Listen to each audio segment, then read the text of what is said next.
Lanka News, we're with you.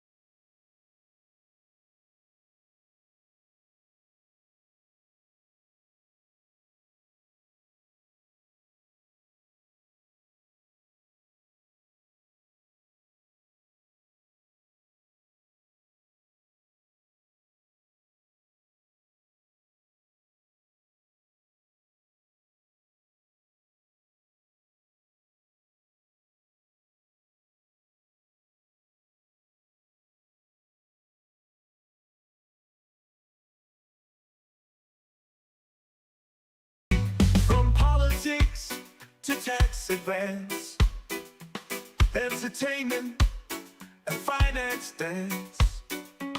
In every corner, every hue, Lanka News, we trust in you. Lanka News, the beacon bright, guiding us through the darkest night. With every story, every view, Lanka News, we turn to you. In a world of noise and chatter, you're the voice that truly matters. I like just so you don't take the blame. I do about anything and everything, and you do nothing. I kill, I die, but you wouldn't do the same.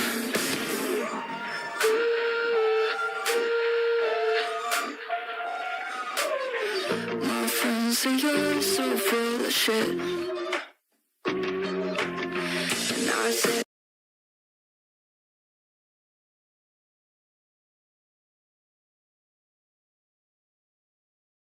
Life Program Coordinator Naomi Cruz said that offering programs like these has a positive impact on the community. We want to see growth of everybody at all levels, whether they're a community member, or an instructor, or an administrator. And if we can provide that opportunity to people, then I think it just helps to connect the community in a better way.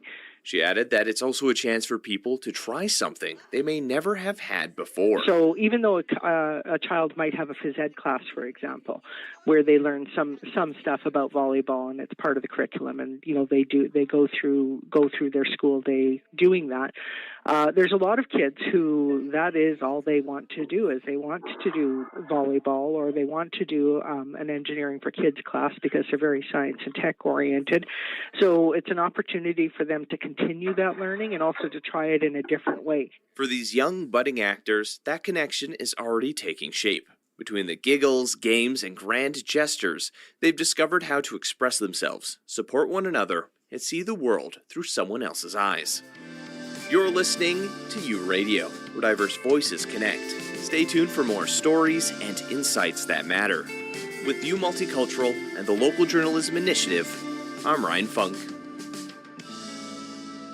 You are listening to 88.7 FM U Radio.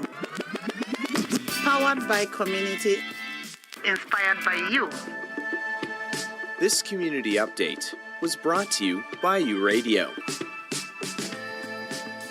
Education doesn't end when the final school bell rings. Whether you're 7 or 7T, there's always something new to learn. This belief is deeply rooted in the philosophy of Rett Life, an initiative in the River East Transcona School Division providing community-based learning. On a Tuesday evening at Chief Peguis Middle School, laughter fills the auditorium as instructor Rachel Smith leads a warm-up game. Smith said these activities, though simple, help boost confidence and relationships. The thing about acting classes is the benefits go beyond just acting training. Some of the skills that we work on is learning how to be confident in performing in front of a crowd, which can translate to even later in life, doing public speaking. And so it helps to build confidence. We also do exercises that focus on teamwork. We use our imaginations and they develop different characters. And so they're able to explore different aspects of their artistic development. The after-school drama programs include two groups: Playful Performance, ages 7 to 9, and Drama Explorers, ages 10 to 12. For these young actors, that spirit of exploration is precisely what makes class so special. Brennan, one of the Drama Explorers, said he's very excited to participate. Probably just to play the games, and I just like being very dramatic. Brennan was incredibly energetic during the entire class. When asked what he was most excited about, he replied, I just like being very dramatic. For Lakin, it's about both learning and friendship. Playing more games and learn more about each other. Creativity runs wild in these sessions. Olive, along with her team, created a scene about a field trip to outer space.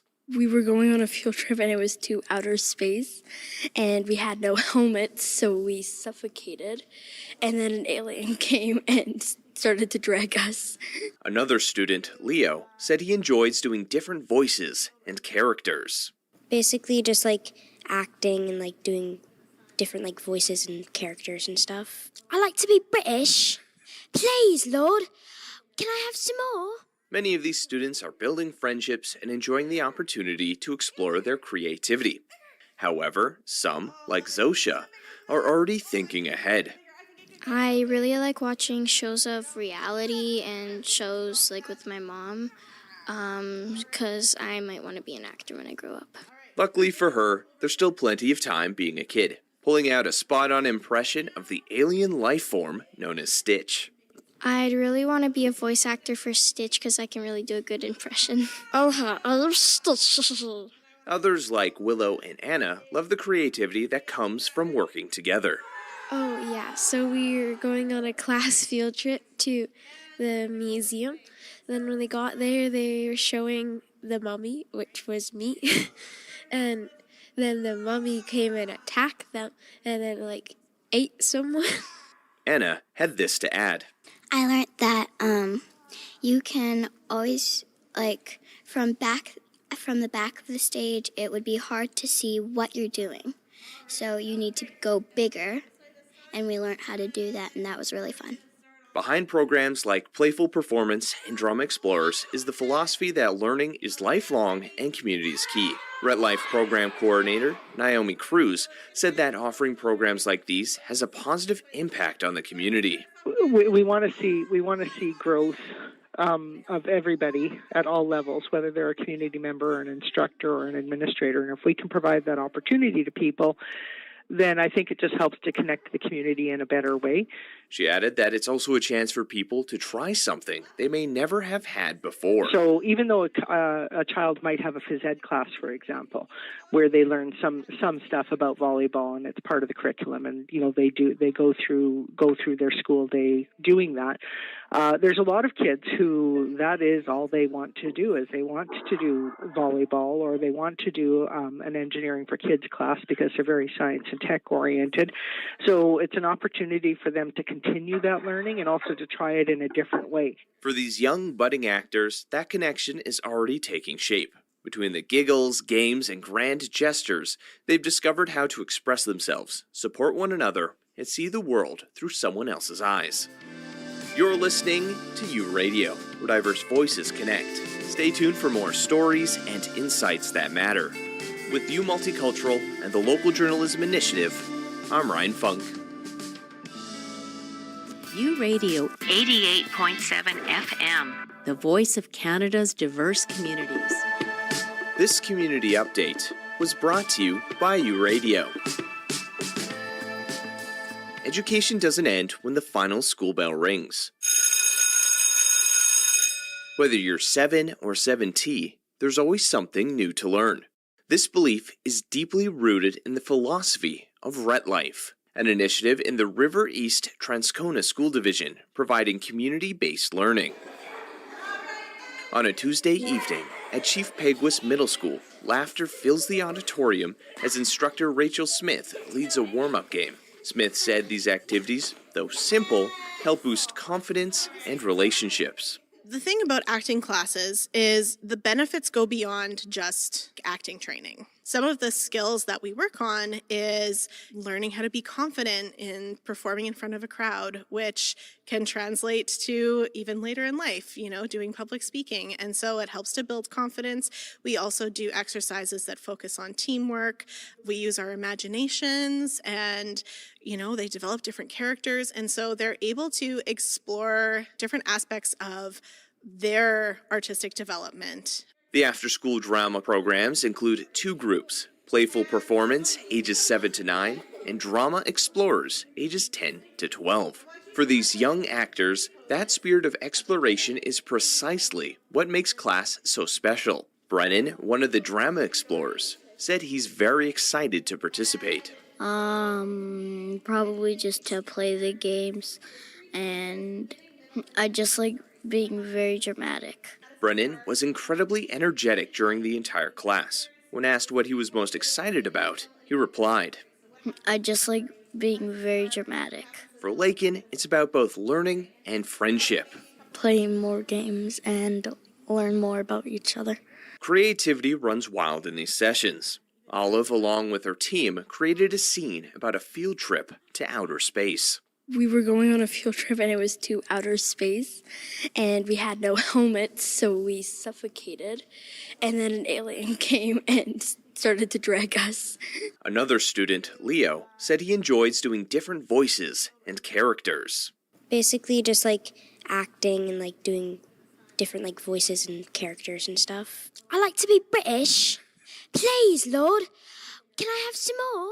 Many of these students are building friendships and enjoying the opportunity to explore their creativity. However, some, like Zosha, are already thinking ahead. I really like watching shows of reality and shows with my mom, because I might want to be an actor when I grow up. Luckily for her, there's still plenty of time being a kid, pulling out a spot-on impression of the alien life form known as Stitch. I'd really want to be a voice actor for Stitch because I can really do a good impression. I love Stitch. Others like Willow and Anna love the creativity that comes from working together. Oh, yeah. So we were going on a class field trip to the museum. Then when they got there, they were showing the mummy, which was me. And then the mummy came and attacked them and then, ate someone. Anna had this to add. I learned that you can always, from the back of the stage, it would be hard to see what you're doing. So you need to go bigger, and we learned how to do that, and that was really fun. Behind programs like Playful Performance and Drama Explorers is the philosophy that learning is lifelong and community is key. Red Life Program Coordinator Naomi Cruz said that offering programs like these has a positive impact on the community. We want to see growth of everybody at all levels, whether they're a community member, or an instructor, or an administrator. And if we can provide that opportunity to people, then I think it just helps to connect the community in a better way. She added that it's also a chance for people to try something they may never have had before. So even though a child might have a phys ed class, for example, where they learn some stuff about volleyball and it's part of the curriculum, and they go through their school day doing that. There's a lot of kids who that is all they want to do, is they want to do volleyball, or they want to do an engineering for kids class because they're very science and tech oriented. So it's an opportunity for them to continue that learning and also to try it in a different way. For these young budding actors, that connection is already taking shape. Between the giggles, games, and grand gestures, they've discovered how to express themselves, support one another, and see the world through someone else's eyes. You're listening to U Radio, where diverse voices connect. Stay tuned for more stories and insights that matter. With U Multicultural and the Local Journalism Initiative, I'm Ryan Funk. U Radio 88.7 FM, preserving heritage, celebrating tomorrow. Welcome to the Franco Podcast.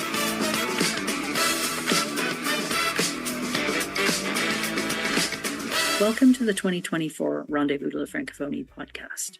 I interviewed 8 bilingual or multilingual people for this year's podcast, including Victoria King. Victoria is a manager at a charitable foundation in Winnipeg, Manitoba, and previously worked in the community radio sector. Here's our conversation. I'm wondering, what's the value of speaking more than one language for you? For me, it's kind of a benefit that I think I have when it comes to looking for jobs and opportunities is a big one for me. The value I also have found that in my life, I've done a bit of traveling, and it is definitely really exciting and beneficial when I go somewhere new and I can connect with people in another language and in their language, because French is not my first language. So yeah, it does open doors, which is cliche, but it really does. And I also just think the value or the benefit is I remember learning French and it challenged my brain to think in a new way, and it still does. When I hear it on the radio or if I'm watching a movie or something, I kind of have to focus a little more, and I think it's good for my brain. It makes it work a little bit harder. How about, does it kind of open up new avenues in terms of books and music and movies you mentioned? Oh, yeah, for sure. And I think actually books is a good one.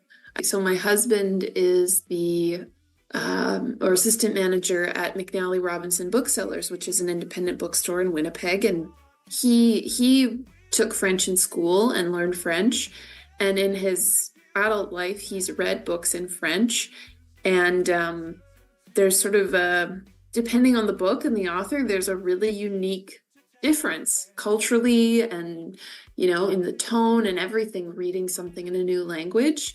And I do think that it makes a huge difference to read something in its original language as opposed to a translation. There's nothing wrong with a translation, but I do think that I think that there's probably nuances that are difficult to capture or challenging to capture when you apply translation to something. So that makes it pretty unique. When did you start to learn French, and how did that learning progress for you? I started to learn French in school, in grade school. I was in English. All my courses were in English all through elementary school. And then when I was in junior high, I went to a junior high that offered late immersion. So it meant that you could start taking all your courses in French starting in grade 7. My husband, by contrast, he started learning French in, I think, kindergarten or grade 1, and he did all of his school in French. So I went to a school that offered late immersion, and then I actually did extra late immersion. So I was always in English until about the end of grade 8, and then I switched to French immersion in grade 9, and I did French immersion in grades 9 through, I think, 11 and 12. I had always enjoyed French. I'd always done pretty well with it. And then it just kind of happened that all of my friends in junior high were in French. And I really there was a different mood in the classes. And I was really challenged by it at sort of a nice level where I felt like it was difficult. I was learning new things, but it wasn't so hard that it was totally out of my grasp. I remember it being really difficult, but I do remember that it was actually much better to have no other option. Like the fact that you could only speak French and like the teachers would not, give in to you and speak English made the learning a lot more efficient, and it made me try a lot harder. And I had really great teachers. Like I went to it's a public school. It was Monroe Junior High in Winnipeg. And at a certain point, I don't know when it happened, but it just got easier and easier. And there will always be things that I'm challenged by and with French. But yeah, over time, it just got easier. And, neither of my parents speak any French. And they didn't put me in French immersion because my mom had always said, well, we thought if you brought home homework, we wouldn't be able to help you. We wouldn't know the language, so we couldn't, that's why we didn't put you in French. Yeah, and then in first year university, I ended up doing a study abroad course, and I went to the south of France, and that was great. Like, I went with a few Canadians and Americans, and it was interesting to see pretty much all the Americans learn like elementary, like basic.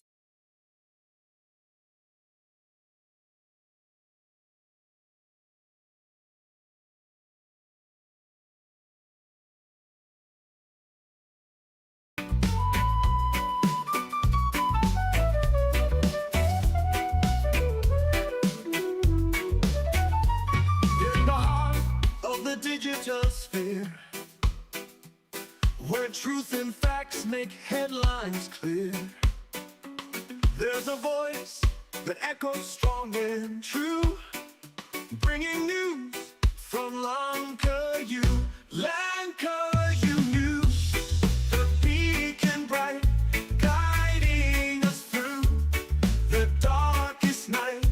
With every story, every view, Lanka-U News, we turn to you. From politics to tax advance, entertainment and finance dance, in every corner, every hue, Lanka-U News, we trust in you. Lanka-U News, the beacon bright, guiding us through the darkest night. With every story, every view, Lanka-U News, we turn to you. In a world of noise and chatter, you're the voice that truly matters. With integrity and grace anew, Lanka-U News, we stand with you. Lanka-U News. I'd love to learn German. My mother's side of the family is German, and my grandparents spoke German to each other. And her family immigrated to Canada in the early 1920s. And I think that my grandma used to teach me a bit of German when I was young. And so I don't remember much at all. But it's such a unique and like somewhat strange language to me. I don't hear it spoken often, and I don't hear it popularly, on the radio or the television. But just it would make me think of my grandparents. So learning German would be pretty interesting. So this podcast series is going to be aired on campus, community, and Indigenous radio stations across the country to celebrate the Rendezvous de la Francophonie. You want to tell me a little bit about your long history with community radio? So I first got involved with community radio in 2010, September of 2010, as a student at the University of Winnipeg. And then it really just kind of snowballed from there. I started doing a show at CKUW. Over time, after a period of time, I also became staff at the station. I was the volunteer coordinator for 3.5 years. And then I was the full-time program director for 2 years. I also served on the board of the NCRA, and I've done a lot of different kinds of radio. I had a music show for 9 years, almost 9 years. I hosted on a morning show. I produced a radio documentary at one point. So it's been just a constant in my life, and I think it helped me build more of my identity in my adult life, and it connected me to people and communities in this city, in Winnipeg, that mean a lot to me now. And introduced me to local music, which was a ongoing interest of mine, just to see what music is coming out and what people are making. And it's been, there's been stops and starts to it too, where I've taken a break or I've stepped away for a while, but I think it's nice. I feel like with campus radio, that's a normal thing. It takes a lot of energy to make radio and a lot of thoughtfulness and attention.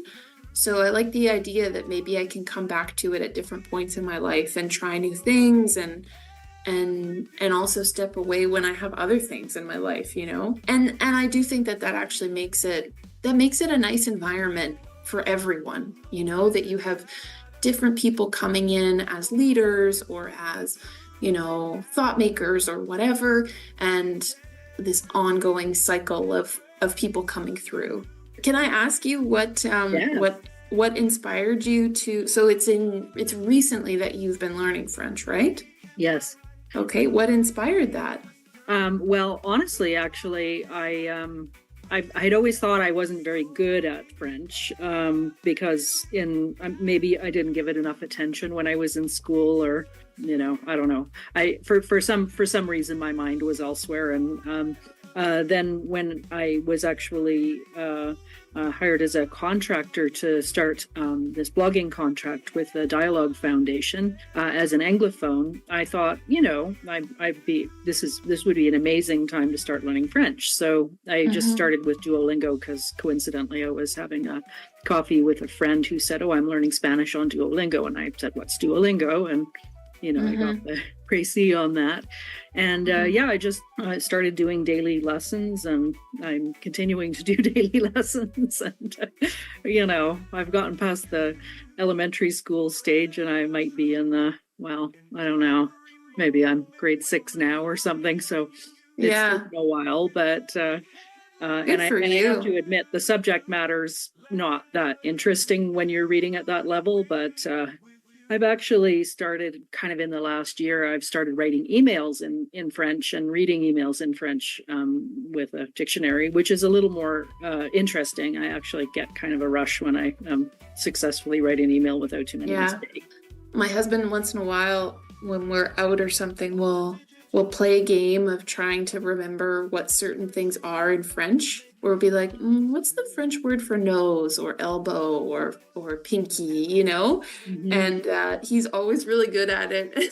And I struggle, but his French is beautiful. When he speaks it, it's really nice. But does he have a family roots in French? No, it was just, his mom was a teacher. His mom was an educator, so I think that they really saw the value. And his dad, I don't know that this really matters, but like his dad is Portuguese, first generation Canadian. So I do think that even though his dad doesn't speak Portuguese, I think that he at least had some concept of being bilingual. Yeah. And actually, this isn't important to the interview right now, but I went on a tour at the University of Winnipeg the other day, and we were touring the psychology department, and one of the researchers is doing research into like the brain and bilingualism and how the brain lights up with different, like acquiring different languages, or like how our brain relies on one language to learn another. And she was saying, I didn't know this, but it makes a lot of sense. She said it's actually less common in the world to be monolingual, that more of the world speaks more than one language than just one. That was my conversation with Victoria King, who lives in Winnipeg, Manitoba. This year's Rendezvous de la Francophonie partners and funders include the Government of Canada, the Linguistic Portal of Canada, the National Film Board, Air Canada, La Fédération de la Jeunesse Canadienne-Française, NAV Canada, and many other groups, including the National Campus and Community Radio Association. New radio, powered by community, inspired Franco by Podcast.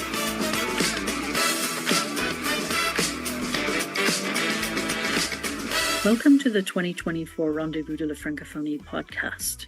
I interviewed 8 bilingual or multilingual people for this year's podcast, including Francella Fialos. Francella lives in Halifax and is a program officer and communications director at the Community Radio Fund of Canada. Here is our conversation. You speak several languages. Can you tell me a bit about your linguistic journey? Sure. I speak English, French, and Spanish. Spanish, I guess, is technically my first language. That's the language I grew up with. My parents spoke to me and my brother and sister in Spanish And the relationship that I think my siblings have had with Spanish has definitely evolved over the years.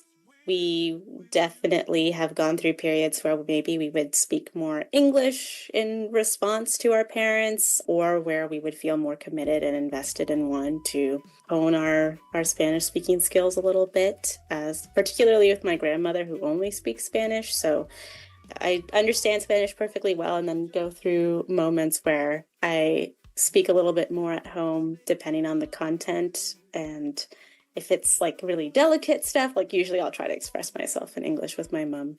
But I also speak French, and that's just being from Ottawa, a bilingual city, very easy to access French education. I did French immersion all throughout school, and then didn't speak a lot of French throughout university, which I really regret. But when I moved to Halifax in 2016, I was starting to speak again through classes at the Alliance Française. And then before I knew it, I was moving to Montreal, and I lived there for 4 years, where I was speaking French pretty regularly and really made an effort to increase my abilities in French through working with a tutor twice a week. So I would say now I'm at a point where I'm fairly proficient in French. Like, again, I think there are always instances in which it's harder to express yourself when you're talking about technical subject matter or just delicate subject matter where nuance is very key. But I do feel very comfortable having conversations in French, and I really do appreciate the ability to speak in somebody's first language, especially if they represent a radio station. I think it's really important to highlight that kind of communication as now a representative of the Community Radio Fund of Canada. And of course, English is probably my language that I'm most comfortable with. I think maybe 98% of my interactions every day I speak in English. And I would say that's the language that I think in. So my internal monologue is in English. And I usually, if I'm stuck in French or stuck in Spanish, it's usually like a moment where I'm translating from English. When you talk about Spanish, is it a particular type of Spanish? Yeah, that's an interesting point, because there are a lot of regional differences, as many people will point out. Spanish from Spain sounds very different than Spanish from Mexico, and that sounds very different from Spanish in Argentina. For me, my parents are from Nicaragua, so that's right in Central America. And I think there are a lot of linguistic similarities between Spanish spoken in Nicaragua and El Salvador and Costa Rica, since they're pretty close to each other geographically. There are some differences between the Spanish spoken in Nicaragua and Mexico, for instance. I remember in trying to get better at my Spanish, I was watching The Simpsons in Spanish, and there were just certain things where if I would repeat back, my mom would be like, "Oh no, we don't say that. You just say, only people in Mexico say that. We don't say that." I don't know if there is a specific term to describe the specific Spanish that we speak at home, but yeah, my parents are from Nicaragua, and I think the linguistic subtleties definitely come up every now and then. And in terms of the French that you've learned, what I learned in school in French, what they called Parisian French. That was in the 70s, so they might call it something else now. But you've also lived in Quebec, so you also maybe have experience with a couple different versions. Yeah, for sure. So I think growing up in Ottawa, the French that we learned was definitely more in line with Quebecois and Franco-Ontarian French. We would definitely take some time to learn like the Quebecois version of certain words, and then maybe we would spend time learning that there's actually a different word in France French. Mm-hmm. But this is how Quebecois say this term. And then, of course, going to Quebec and living in Montreal, fully immersed in Quebecois culture and art and language. So then I picked up even more slang and regional differences between that and French spoken in France. But when I was at the Alliance Française, it was definitely Parisian French that we learned there, with a Parisian accent as well. But I would say the French that I speak at my work at the fund, or if I'm speaking to anybody who speaks French here, even in Nova Scotia where I live, I would say it probably sounds more like Quebecois French. So how about the Acadian communities in your area? Yeah, that's really interesting that you bring up, because 2 or 3 weeks ago I visited the Francophone station in Halifax, which obviously serves and caters to the Acadian communities in Nova Scotia. So it was great to hear that accent. I really enjoy the Acadian accent and the linguistic differences in Acadian French. A lot of people do mistake it for being too close to English, but I really appreciate that kind of linguistic variety in French, especially as somebody who was learning French and was kind of developing my own accent, my own constructions and phrases. It was just heartening to know that there are different ways in which French was spoken. And I'm assuming that being, I guess, trilingual, because you don't have any other languages up your sleeve, right? There's basically just... No, basically that. There was a time where I was trying to learn Polish because I thought it sounded really pretty. And my partner is actually Polish, but he doesn't speak any. But yeah, I was trying to do that. But those three, I would say. Those are the three. So do you find that gives you access to books, movies, music, in a different way than somebody that was, say, unilingual would have? Yeah, that's really interesting. With music, like I would probably push back on anybody who says that they couldn't appreciate certain music because it's not sung in the language that they speak. Like I would certainly push back on that. I would say that there's lots of ways in which you can appreciate music not sung in your native language. And even lots of music that's instrumental or features the voice used in a very interesting way, like almost more as a texture. But when it comes to appreciating films or literature, I would say, having lived in Quebec, there was just a huge culture over there of comic books or bande dessinée, and I thought it was great to not only learn French through reading bande dessinée and getting that additional resource of like illustrations to help contextualize certain scenes, especially when like it's mostly a dialogue heavy passage where people are using a lot of slang that you can't easily look up in a dictionary. And also just to like gain a greater insight into a literary culture that's more heavy in Quebec than anywhere else in the country. I hadn't really noticed bande dessinée or bande dessinée culture when I lived in Ottawa or when I lived in Halifax, but it was basically everywhere when I lived in Montreal. So that was one thing that I would say, that like having an interest or enthusiasm in learning French, and specifically Quebecois French, kind of lend itself naturally to wanting to be interested in this specific style of literature and written component, mixing illustrations as well. And I would always recommend that too for anybody interested in learning French, to read more bande dessinée, because fun, enjoyable, easy. The illustrations can help contextualize, really great for a beginner, and showing an interest in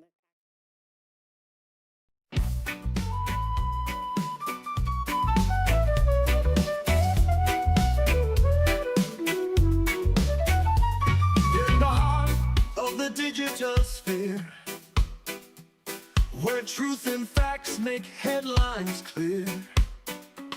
There's a voice that echoes strong and true, bringing news from Lancayu, Lancayu News, the beacon bright, guiding us through the darkest night.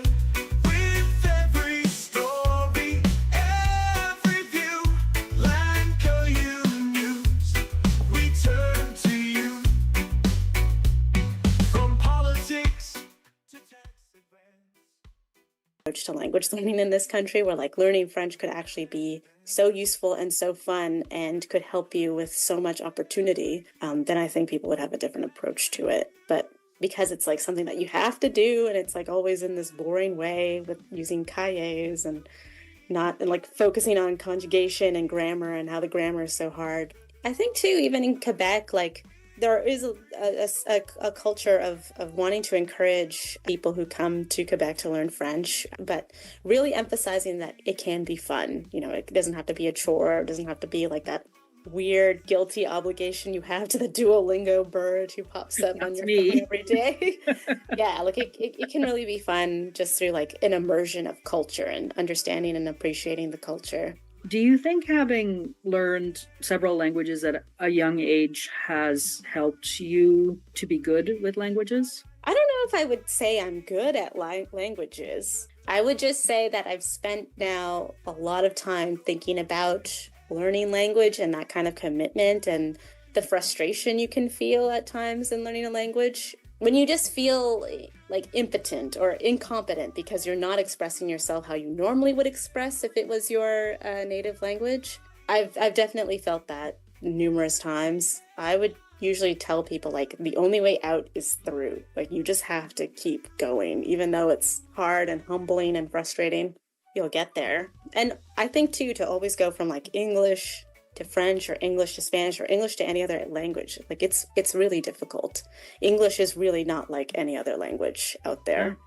And I always share with people what my dad once told me when he was learning English from Spanish. He said that English was not that hard to learn because you can say a lot in very little. And that's not the case with Spanish, and that's certainly not the case in French. Like, you really have to expand and be very verbose when you explain something specific, but that's not necessarily always the case in English. He said that the hardest thing was just the pronunciation, but in terms of construction, the things you can get away with in saying very little was great.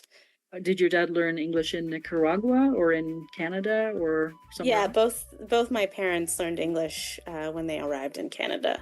So they did like the classic English learning when they arrived here as new immigrants, and then they also just like immersed themselves in the culture.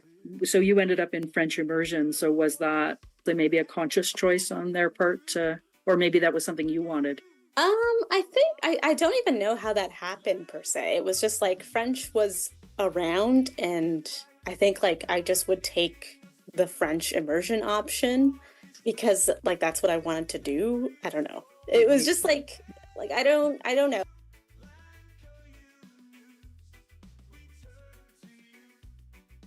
Fresh period ya miezi mitatu kabla uanze kulipia ile mkopo. Ni vyema watu waelewe vile ninasema. Allà i ajudar sempre que he pogut a tots els mitjans de... French. Although I do think about like with my own children, like how would I ensure that they get enough Spanish? Because like I said, I mostly speak English and think in English. So like how would I ensure that they are engaging with Spanish and can speak Spanish and understand Spanish? And then also like how could I ensure that they speak French? Because I can see the opportunities that open up when you have French. How could I make sure that they are actually like completely fluent and they never have to think about the Duolingo bird and trying to get a job? Is there a language you feel is home-like to you? Yeah, that's really interesting. I definitely feel most emotionally provoked by Spanish because like I could easily be transported to my family and home and specific instances in which Spanish was spoken, either like in good and bad ways. In terms of comfort and familiarity, like I think English has been my home base, so to speak, and I feel like a lot of joy recently in trying to just read more literature and read more poetry, for example, and seeing how the English language could be used in very unpredictable ways. You've mentioned your community radio experience a little bit. Do you want to give us the short version of your experience in the sector? For sure. So I am the program officer for the Local Journalism Initiative at the Community Radio Fund of Canada. And I also do the communications work for the CRFC. For that, I was the station manager of CJLO 1690 AM, which is the radio station based at Concordia University in Montreal. And before that, I was the program director at CKDU 88.1 FM in Halifax, Nova Scotia, which is the university station at Dalhousie. And I got my start when I was a journalism student at Carleton University, and I volunteered at CKCU. Definitely, and the NCRA as well, I guess. Sat on the board at the NCRA, and I worked at the NCRA for a bit. Yeah, that's a little bit about my journey in campus community radio. That was my conversation with Francella Fialos, who lives in Halifax, Nova Scotia. You've been listening to the 2024 Rendezvous de la Francophonie podcast, hosted and produced by Catherine Fisher. The podcast celebrates March, the month of the Francophonie, and it was made possible by the Dialogue Foundation, which has a mission to engage in a sustainable dialogue within the Francophonie and with all of Canada's diversity.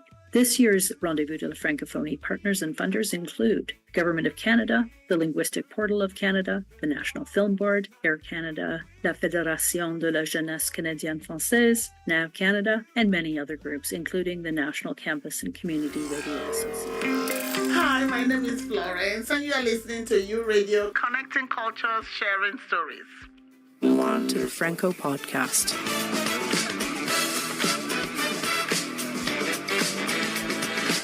Welcome to the 2024 Rendezvous de la Francophonie podcast. I interviewed 8 bilingual or multilingual people for this year's podcast, including Shelley Robinson. Shelley is the executive director of an Ottawa-based nonprofit and a former executive director of the National Campus Community Radio Association. Here's our conversation. When did you start to learn French, and how has your learning progressed? I started, like a lot of Canadian school kids, in elementary school, and then I stopped in grade 10. I wish that I had continued it. And even as a kid, so there had been a French school that I hadn't known about as a kid, but I found out about later when I went to high school. And so I had always wished that I had been thrown into the French school. And a friend of mine who had been raised Anglo at 5 years old was put into like a completely immersive French school and then got French. And yet I also found it really tough to learn French in the context in which I had it. So, we did the trips and I sort of did what I could. And to be honest, I don't have a lot of formal education past that in French. Again, I've always wanted to, but have always been kind of pretty busy with work and stuff. And so haven't intended to take the classes and haven't yet. Now that I live in Ottawa, there's just a lot more bilingualism around. And so what I've been able to pick up has been here. I will say I have a bias against folks who say that they can get by, because I often feel like that's a huge spectrum. And so I don't actually think in any meaningful sense I could get by with my French. You can order a coffee, I bet. Yeah, I could probably order a coffee. But if I was like lost in the woods and needed to describe in any sort of detail to somebody on the phone anything, I would really struggle. It is my hope to get back into it. I don't know if I would do it more formally, but it's certainly on a conversational basis, like take some classes. Yeah. Well, I've been doing the Duolingo thing, which isn't, it isn't ideal or amazing, but, with a fair bit of work, I can write a decent email now in French. But that's awesome. I think being able to sort of start by reading and writing texts and emails and that kind of thing really then gives you the confidence to like kind of start speaking it. Yeah, because you just have to think so fast when you're actually having a conversation. And people tend to, in my experience, most people tend to speak French quite fast, or it seems fast to me. Oh, yeah. And then there's also slang that you're not aware of that they don't use as much if they're doing it in emails. Yeah. So you talked a little bit about living in Ottawa. What opportunities do you find in Ottawa to use the French you have? One of the things that I like to do, both to kind of practice my comprehension of French, but also because it gets really frustrating for folks who are Francophone, but bilingual, to have to always speak English in the context of me or somebody else there who doesn't speak French. And so one of the ways that I tried to overcome that, because we were involved, both of us, with kind of national community radio things, then there would be meetings where there would be, a mix of folks. And so sometimes if people really started going into things in French, I tried really hard to just let it go and like to take the notes based on kind of what I could do. And because so the woods thing, like the reason I don't think I could do it in the woods is because there's no context right around me, and it's all just has to come from me. But when I have a context for the conversation, and then also other people are talking, then I'm able to sort of pick up like, okay, I know that they're talking about this, and we've already talked about this before. And so that helped me practice. And it also, for me, helps underscore that I think sometimes to support bilingualism is to be okay that you're not going to get 100% of everything.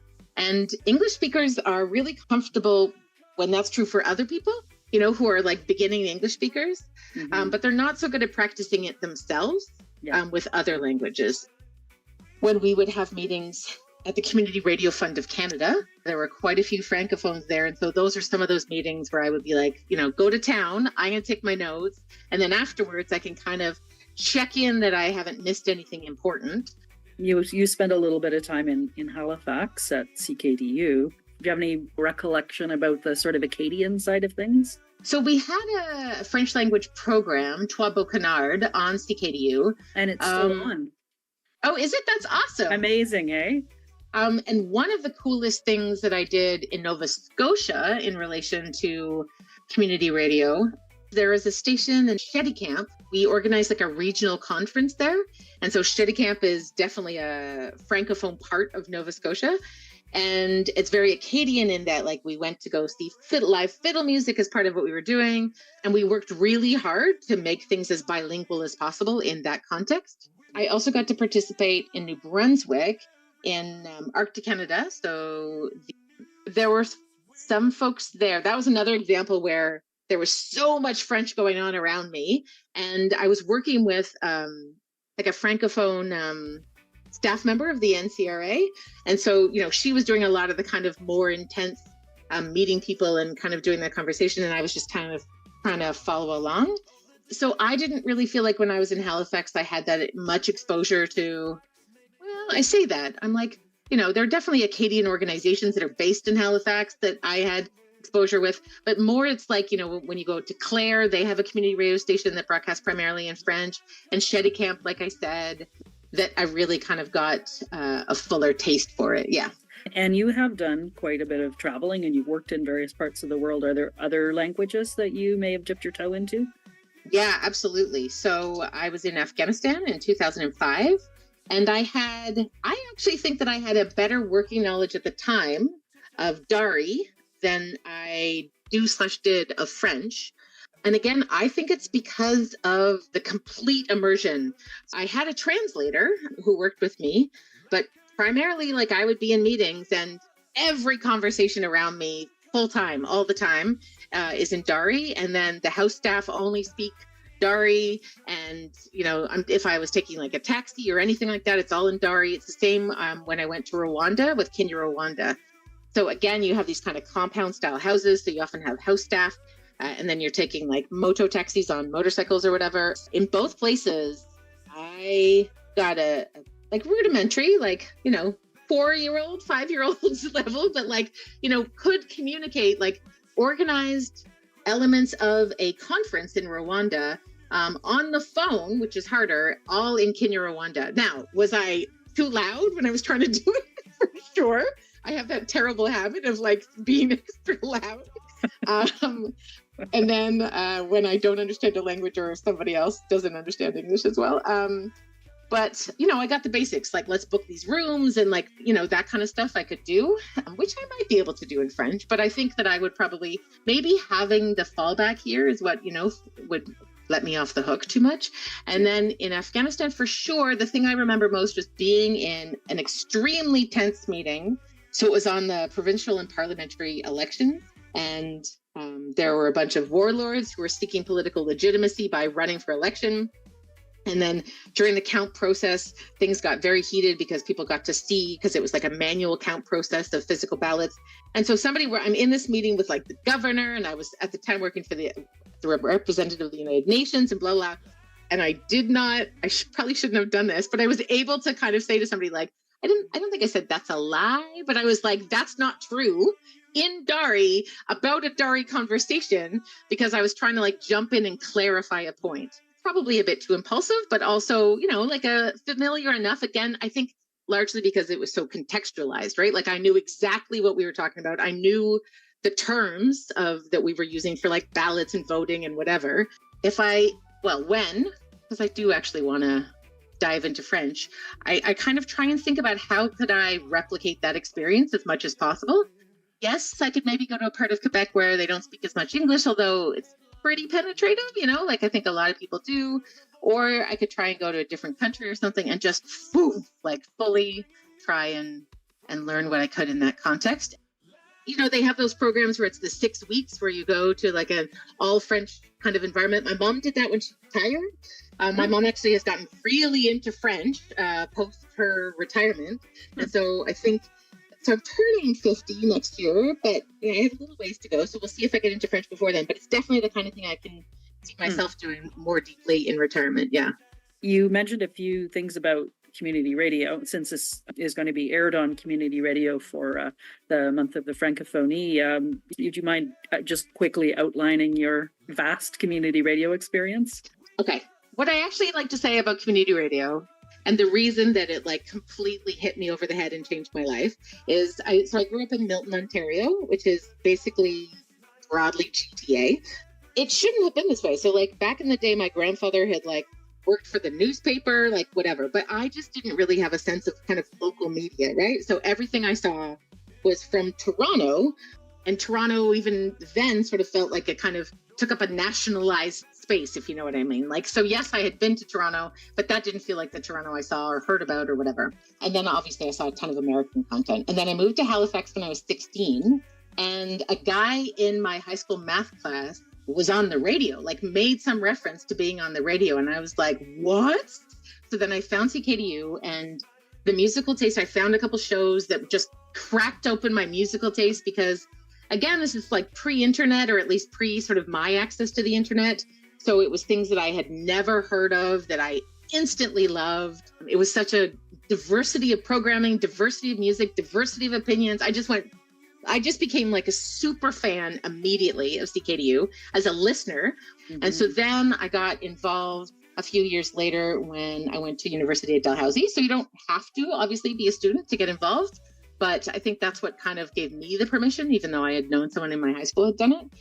Then I ended up doing community radio work in Afghanistan. So before I worked for the UN, I worked for an all-women's community radio station in Mazar-i-Sharif, which was phenomenal. So this is like a post-Taliban time, and 86% of people in Afghanistan at the time were sort of functionally illiterate. And so oral communication is such a big, thing. And then, there had been such a receding of so much of, women's being in public spaces. And then also just kind of culture, like you weren't allowed to have music and stuff during the Taliban. And so if I took a taxi or if I walked around the bazaar or whatever, everybody was playing Radio Rabia Balkhi, which for me was a giant difference from the Canadian context, because as much as I love CKDU, community radio in Canada is kind of quite marginal. Sounds bad. I don't actually mean it that way, but like we're so dominated by the CBC, which is great as a public broadcaster, and then commercial radio, which I also have listened to a lot of in my time. And so then community radio fills this really important space, but not as many people know about it or listen to it. And so going to Afghanistan, it was like, boom, like so again, in a place where so many people were illiterate, they were getting hundreds of actual letters a week. Most people couldn't even write, and they were still getting hundreds of letters, and everybody was listening. It was amazing.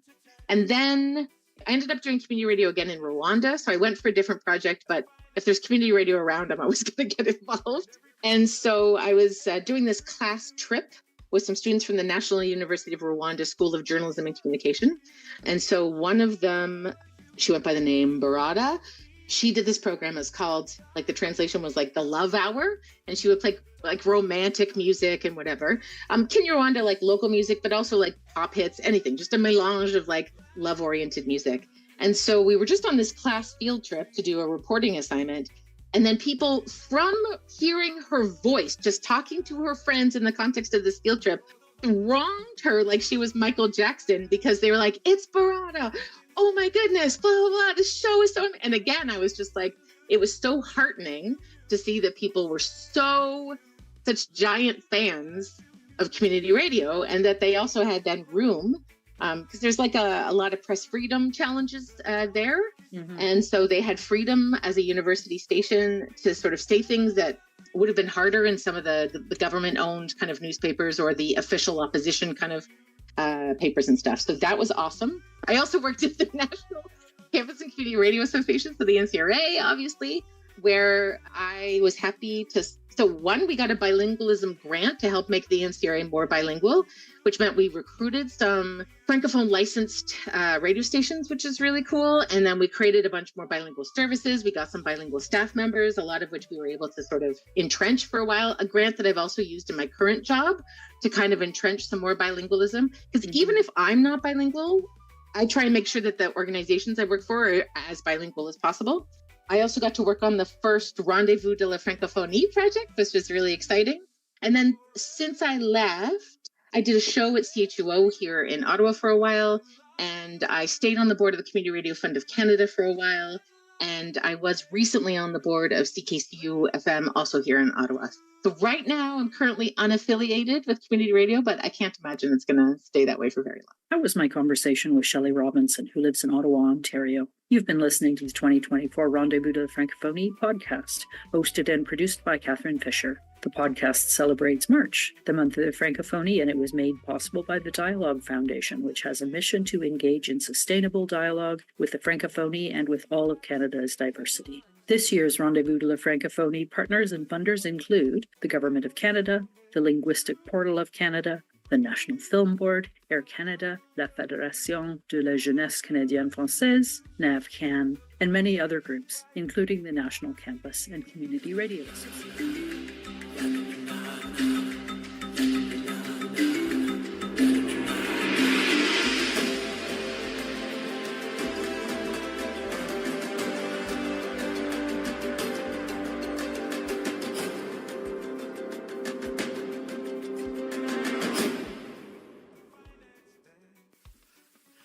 Hi, we're the Dust Rhinos. We're here playing for You Multicultural's concert series, and we're happy to be here. We're going to play some Celtic songs, and feel free to dance around your living room. This one's called The Mad Tom of Bedlam.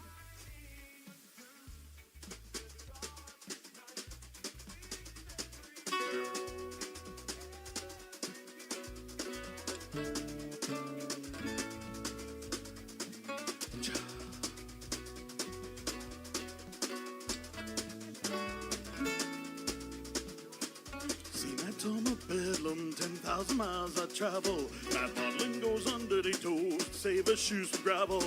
Still I sing bunny boys, bunny mad boys. Bedlam boys are bonny, for they all go bare and they live in the air and they want no drink, no money.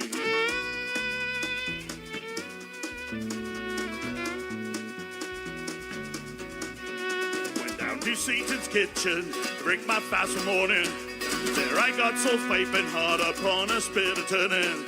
Still I sing bunny boys, bunny mad boys. Bedlam boys are bonny, but they all go bare and they live in the air and they want no drink, no money.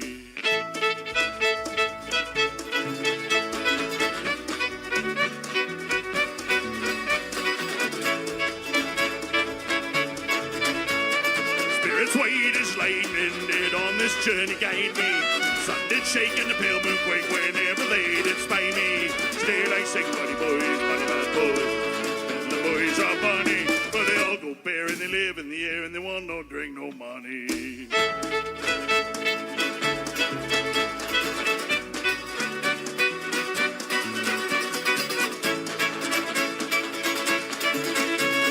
Tonight I'll go a murdering, man in the moon do a powder. His staff I'll break, his dog I'll shake, I'll hollow a wee bit louder. Still I sing bunny boys, bunny mad boys.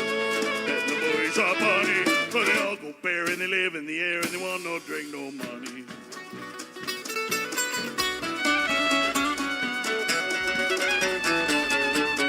Sing that Tom of Bedlam, 10,000 miles I travel.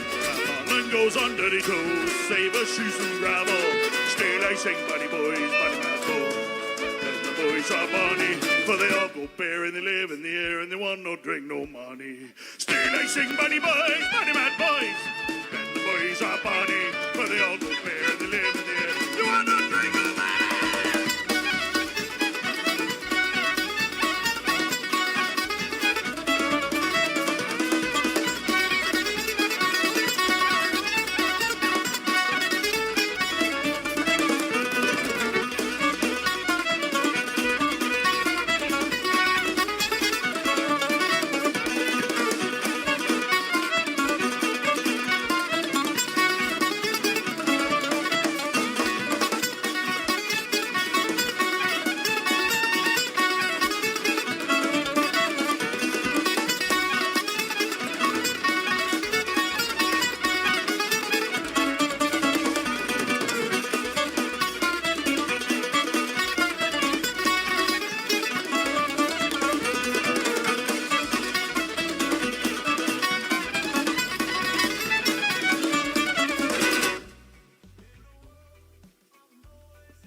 This is a song off our album The Day After the Night Before. We call this one Just Can't Drink Anymore.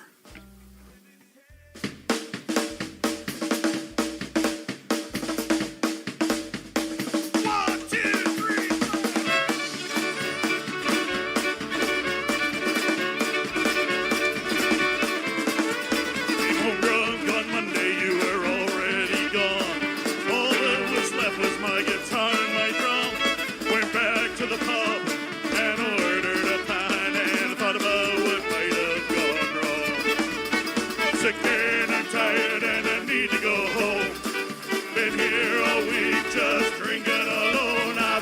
whiskey, tequila, gallons of beer, and I just can't drink anymore.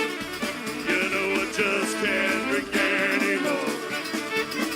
All of the times when I stayed out too late, all of the time in my drunkenly state, I said things and I did things, oh, they made me a fool. I guess that's just where I went wrong.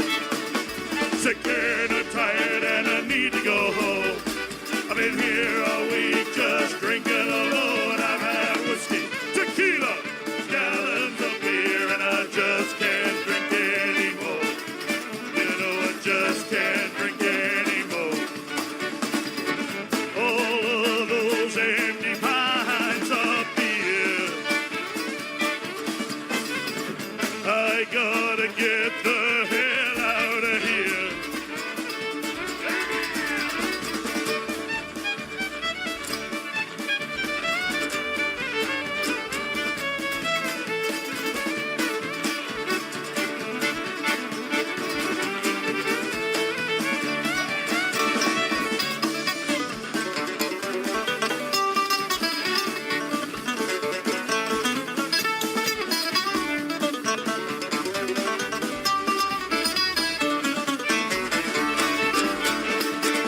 All of those empty pints of beer, I gotta get the hell out of here.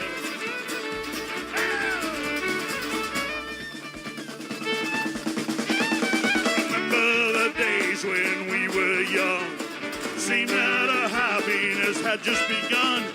Well, those days are through unless I can undo all of the things I went wrong. Sick and I'm tired and I need to go home. I've been here all week just drinking alone. I've had whiskey, tequila, gallons of beer, and I just can't drink anymore. You know I'm sick and I'm tired and I need to go home. I've been here all week just drinking alone. I've had whiskey, tequila, gallons of beer, and I just can't drink anymore. You know I just can't drink anymore. I said I just can't drink anymore.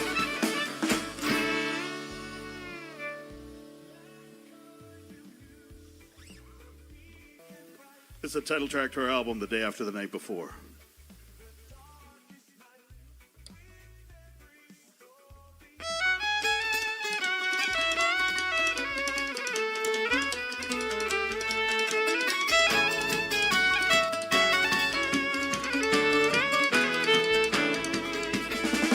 Girl, you know I love you till the end of my days.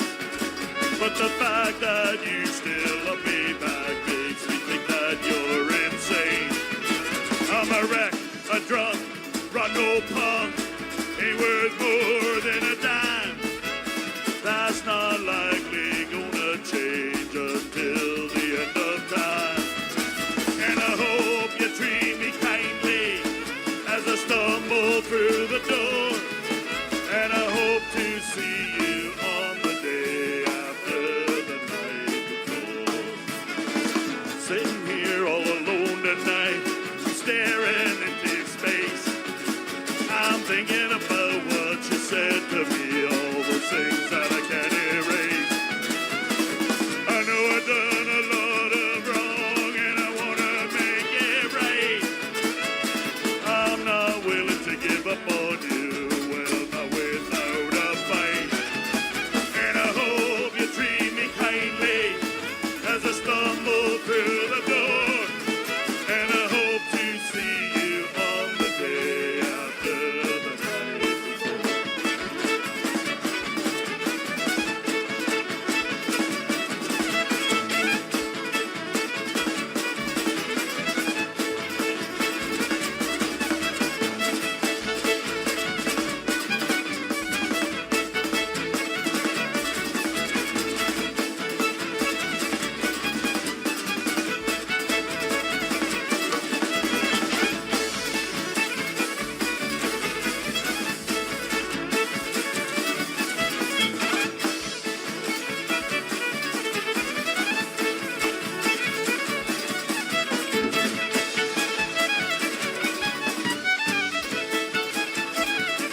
dust me off if I fall down to the floor?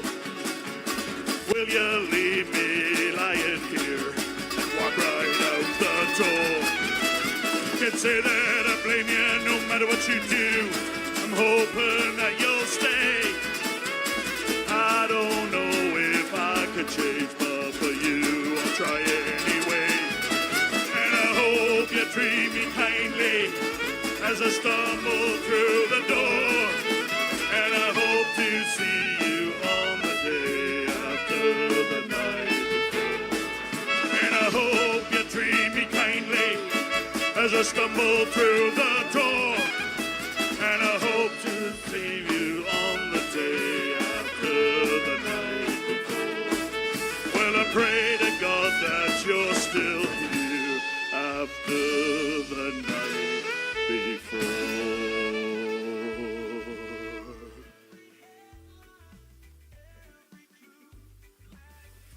This is a song we wrote about John Mann, who's the lead singer of Spirit of the West, and he was a great influence on our band. And he passed away a little over a year ago of early onset Alzheimer's. And for the last few years he was playing, he had all the lyrics on an iPad because he always remembered all the melodies and everything. He just couldn't remember the words to the songs that he had written. And I saw the last show they ever played in Winnipeg. And it was really powerful because everybody in the crowd knew all the words to all the songs, except for him. And I went home and I wrote this song. This one's called Don't Worry, John.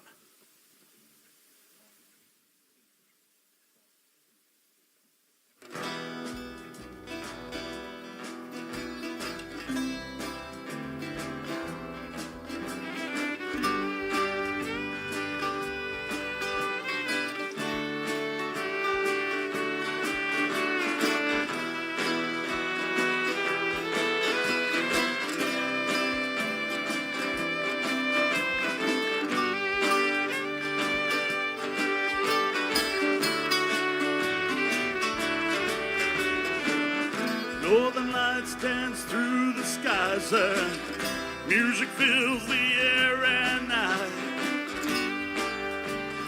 think this might be a perfect night. Your words paint the pictures of my youth, the beauty of a simple truth, capturing the spirit of the nation. Day you gave us the news, thought about what we might lose. Well, don't worry, John, we know the words to all your songs, and we will sing along, just like we used to do. Sang those songs with you. Well, don't worry, John. Well, don't worry, John. Well, don't worry, oh, don't worry, John.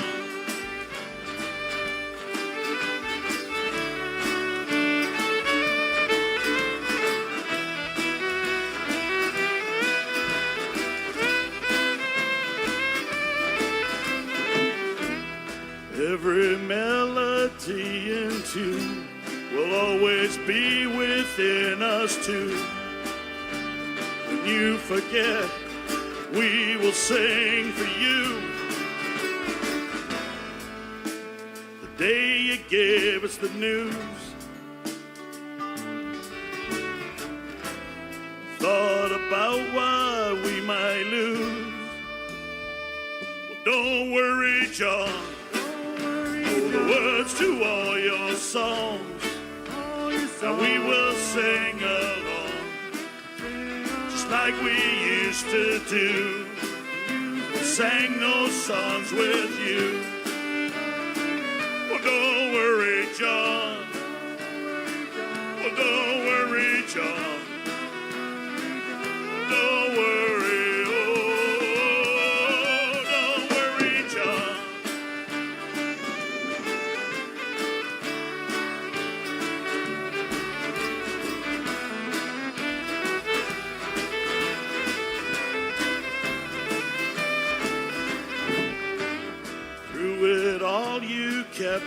cry.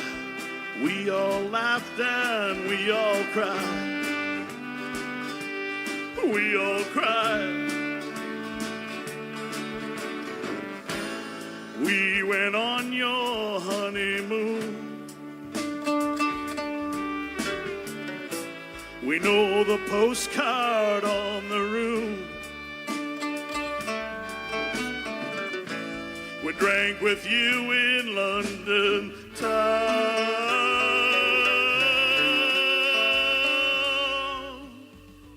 Well, don't worry, John.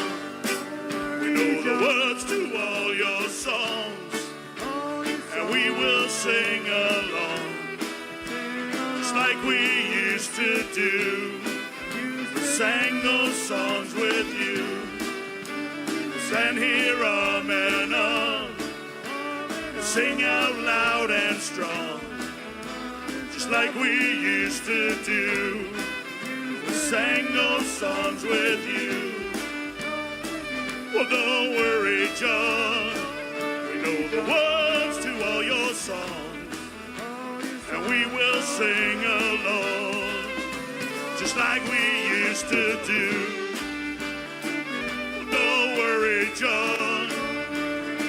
Well, don't worry, John. Well, don't worry, oh, don't worry, John.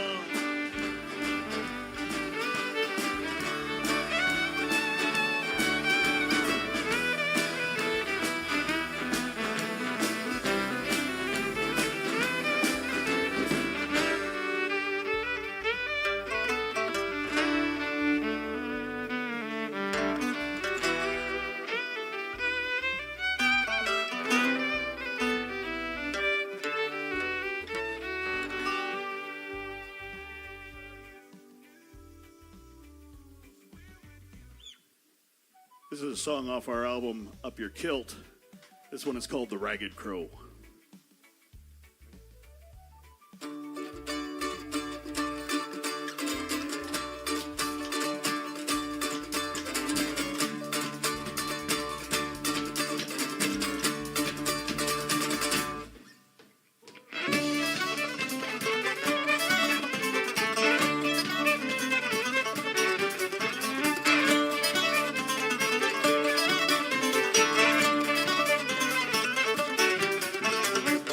Place at the top of the hill and around the back is a moonshine still. On a Saturday night, it's the place to go. It's the bar called the Ragged Crow. We'll drink whiskey, we'll drink beer. Bring that bottle and I'll leave it here. Send that girl around with more. We'll drink until we're on the floor.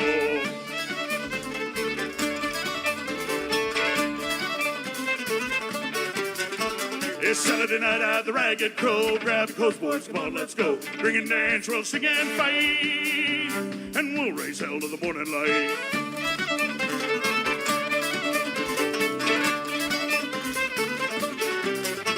Well, a pretty little girl by the name of Mary, sweet little girl from County Kerry, dancer at the bar of the Ragged Crow, and they let her keep the money they throw. Sitting in the corner all alone at 6'5" and 17 stone, wall of a man named Seamus Terry, and he's in love with a dancer Mary.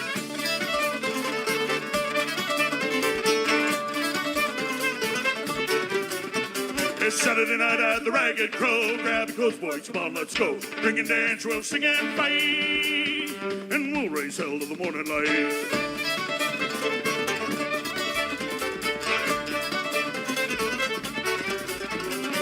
Jim Dugan and his boys came to the Crow to make some noise. Then he spied that dancing lass. He reached right out and grabbed her ass. Seamus Terry went insane. He turned Jim Dugan into a stain. Took him in his mighty hands and stretched him like a rubber band.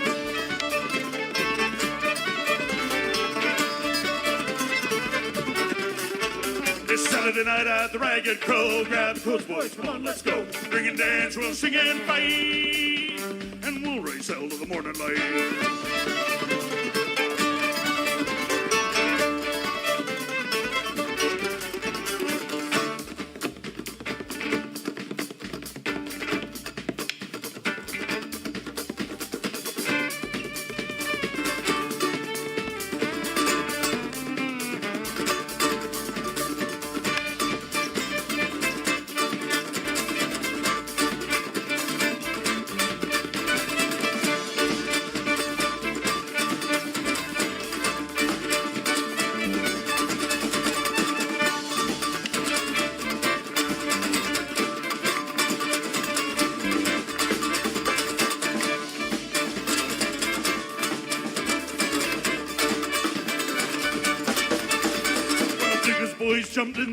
and Seamus threw one through the wall. Everyone was in the fray. Oh, the Ragged Crow on a Saturday. Finn went flying through the air. O'Toole hit Seamus with a chair. When the main beam took a blow, well, the roof came down on the Ragged Crow.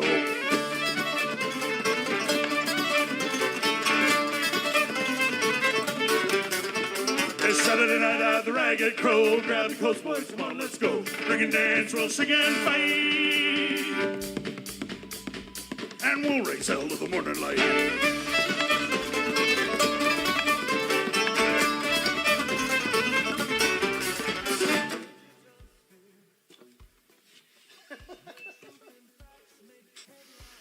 This is a song called New York Girls, Can't You Dance the Polka?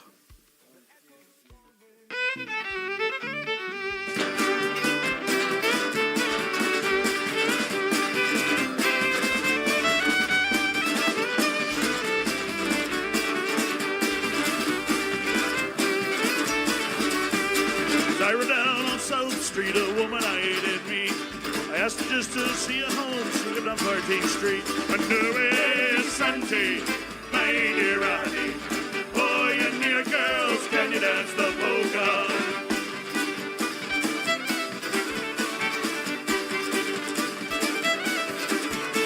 When we got to 14th Street, we stopped at number 4. Her mother and her sister came to greet us out the door. I knew it, Santi, my dear Annie. Oh, you New York girls, can you dance the polka?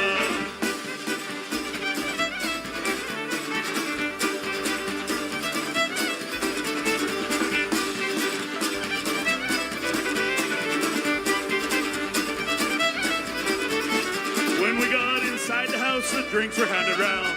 The liquor came so strong and quick the head went round and round. I knew it, Santi, my dear Annie. Oh, you New York girls, can you dance the polka?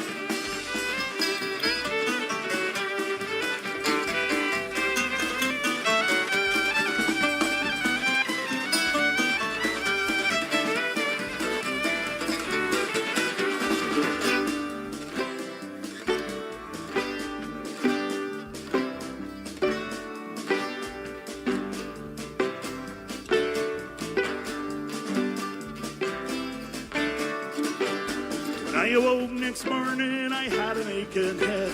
I found myself stark naked and all alone in bed. My go-watch and my money and my lady friend were gone. There was I without a stitch or cent to call me own. And away, Santi, my dear Annie. Oh, you New York girls, can you dance the polka? Oh.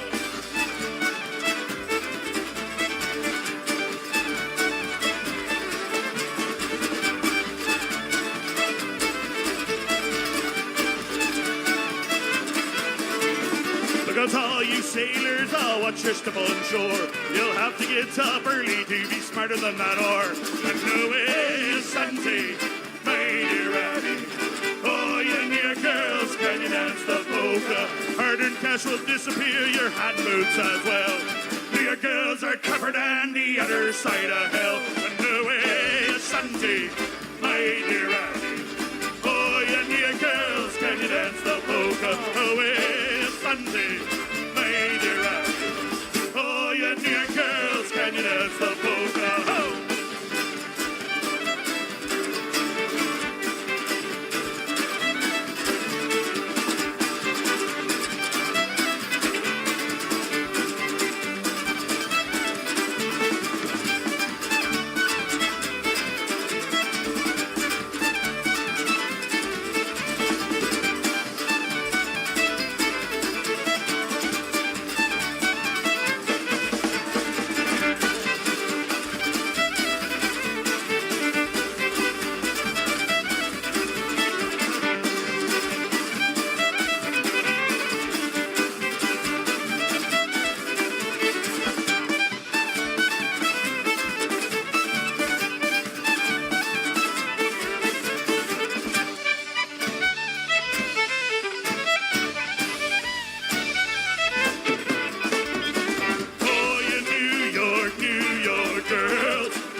this off our album, I Should Behave. This one is called The Rocky Road to Dublin.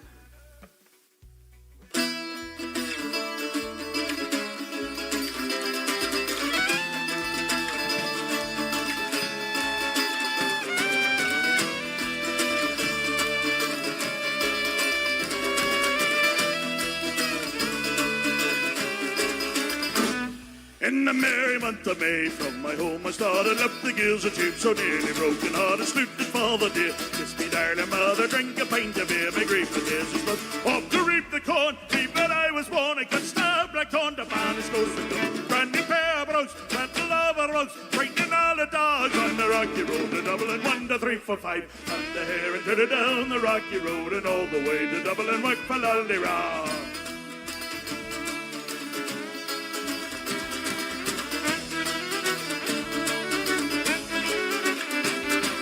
Mulligar that died, I rested limbs so weary, started by 89, just for the ride and air, he took a drop of pure, keep me heart forsaken, that's a paddy scare. 1 hour is off, I'm drinking to see the lassie smile, rapping all the while, and me darling style would set your heart to bubble, and asked if I was hired, wages I required, and almost tired of the rocky road to Dublin, 1 to 3 for 5, from the hare and turned down the rocky road, and all the way to Dublin, work for Laldera.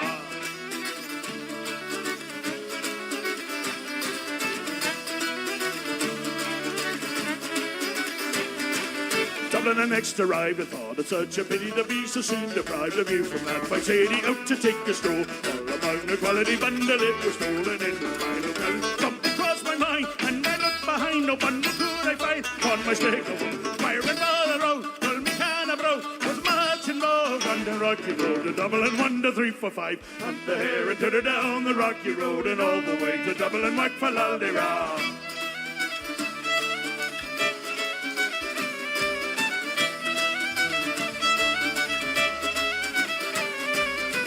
Got away, me spirit ever failing, landed on the quay just as the ship was sailing. Captain Hammy roared, said that no room had it when I jumped aboard. I bet I found the pad down among the pegs, get some funny rags, get some hearty jakes, the watch around me. Then the Polly head, wish that I were dead, but I got to stay on the rocky road to Dublin, 1 to 3 for 5. And the hare and turned down the rocky road and all the way to Dublin, work for Laldera.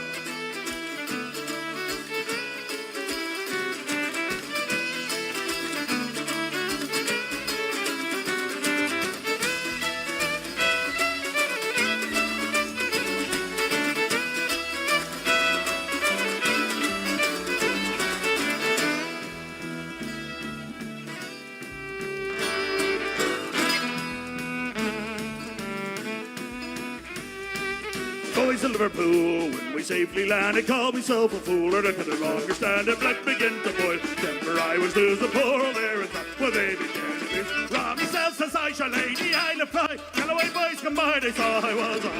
With the loud hooray, join me in the fray. Quickly cleared the way on the rocky road to Dublin, 1 to 3 for 5. And the hare and turned down the rocky road and all the way to Dublin, work for Laldera.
My name is Florence Okudele, and you are listening to U Radio 88.7 FM, the voice of Canada's diverse communities.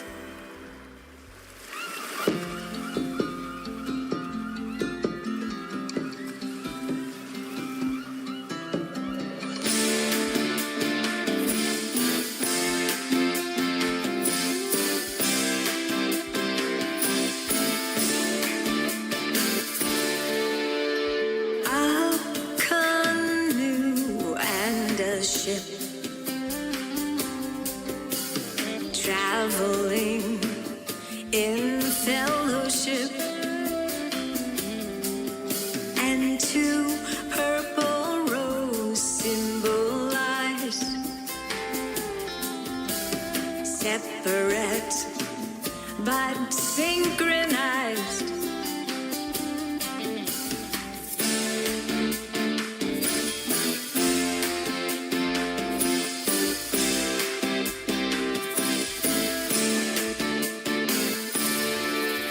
The canoe was oppressed by the ship, a woeful betrayal of friendship, and far from the edge and capsized. Treaty and trust were compromised.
To the canoe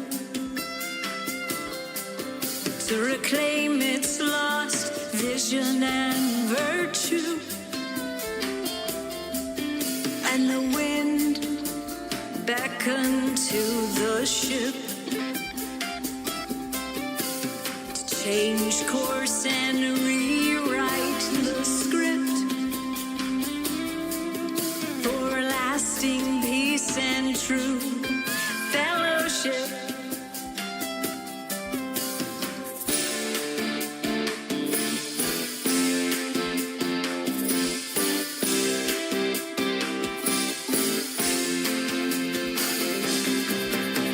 As long as the river flows,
U Radio 88.7 FM, the voice of Canada's diverse communities.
U Radio 88.7 FM, preserving heritage, celebrating tomorrow. Qué ironía, que aunque ahora tengas mejor calidad de vida, te sigue extrañando con tanta demasía.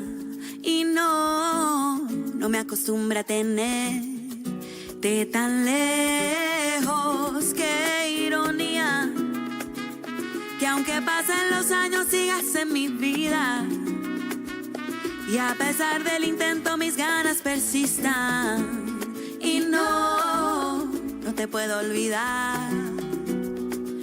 Y te quiero, te quiero, te quiero, y siempre te querré, con todo lo bello que tienes que dar. Lo que se quejan de ti, pero yo sé amar. Tengo vida por ti, alma por ti, sazón por ti, colorcito por ti, tumbao por ti, cariño por ti y gracias por ti. Y te quiero, y qué ironía, que siempre te querré.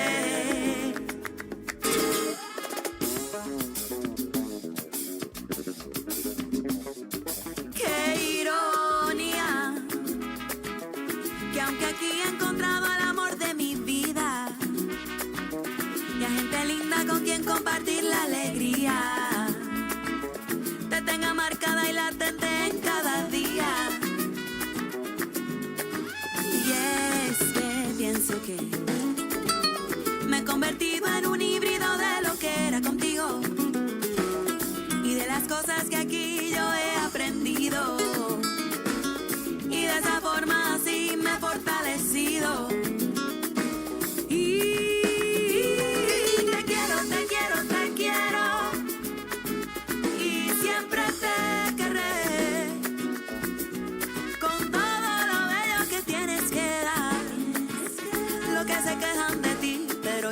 llama.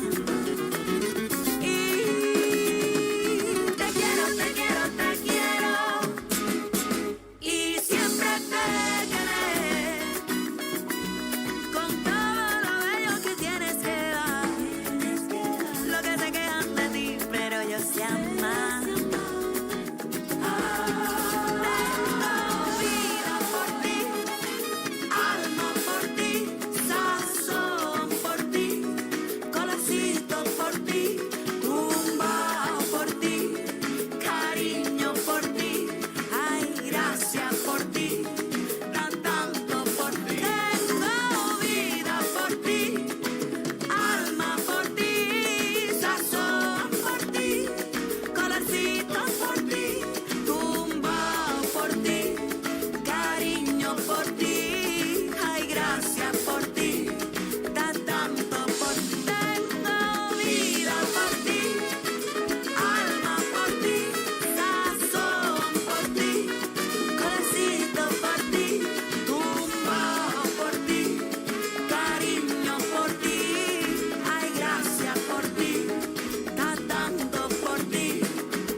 Hello, this is Jenny from Coffee with Jenny B. Tune in to U Radio 88.7 FM, the voice of Canada's diverse communities.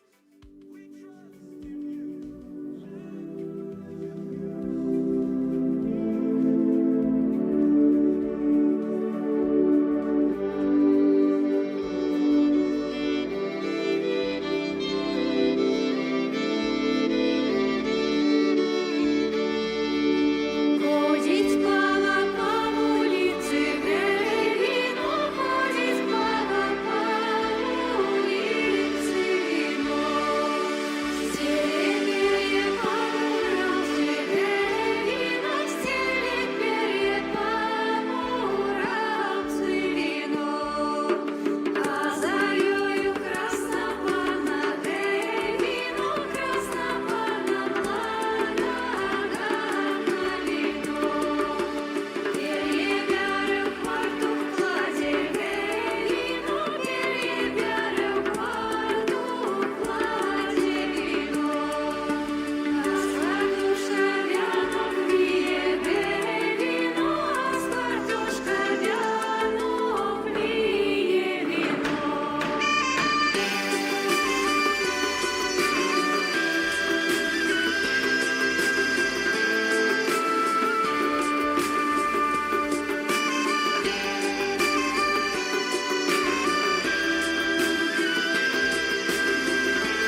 my name is Florence Okudele, and you are listening to U Radio 88.7 FM, the voice of Canada's diverse communities.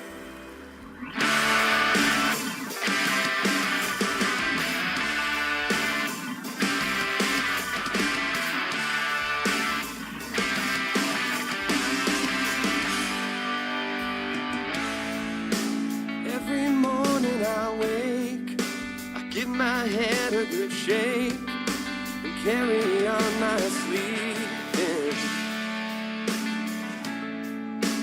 Though I may look the same, I promise you it's all fake. I'm still in my bed dreaming. There goes another day, trying to get myself to bright lights, summer nights, got me feeling high. Seems to slip away from me, I can now remain falling. 1, 2, we're going through the block inside my mind. Can't escape this grave, I've got memories to make.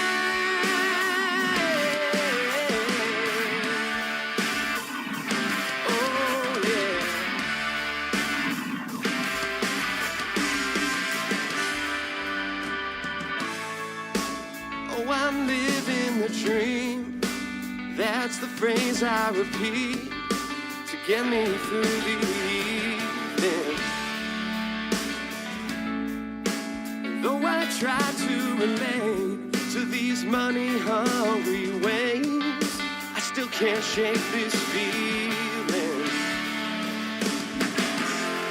Will tomorrow be the same, or will I get myself to bright lights, summer nights, got me feeling high. But Jesus, slip away from me, I can now remain falling. 1, 2, we're going through the block inside my mind. Can't escape this race, and I wish that I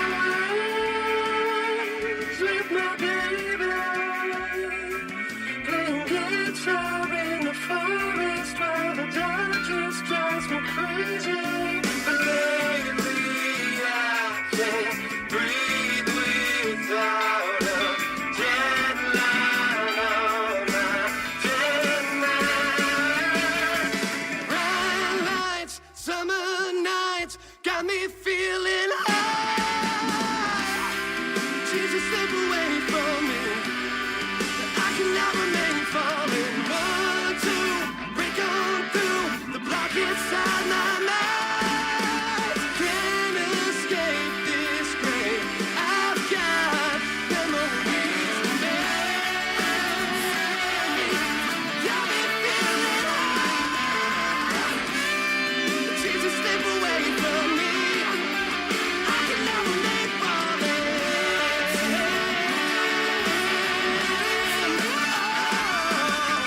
Can't escape this grave, I've got memories to make.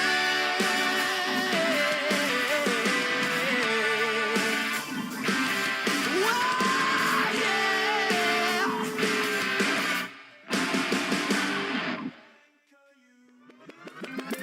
U Radio 88.7 FM, preserving heritage, celebrating tomorrow.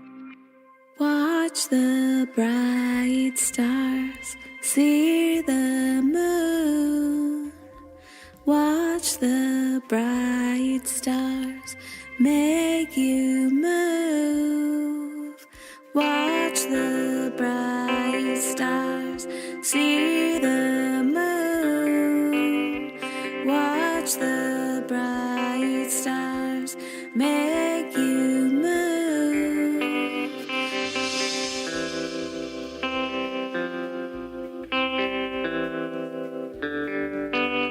Stayed with you till early morning. I must have missed the same.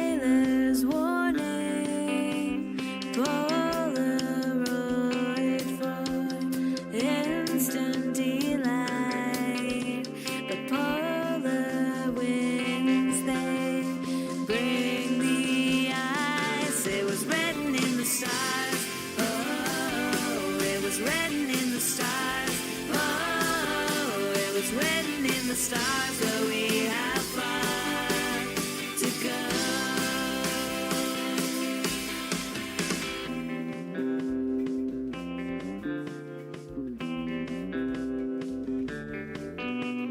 You can say you have a choice, but in the dark there's one sole voice.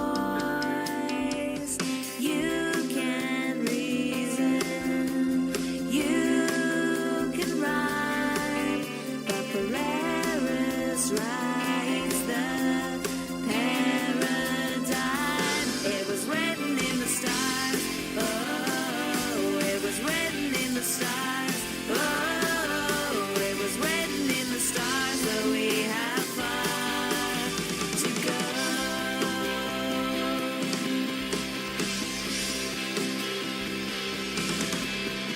There's no time frame, just a frame of mind. Hold me close like the moon pulls the tide.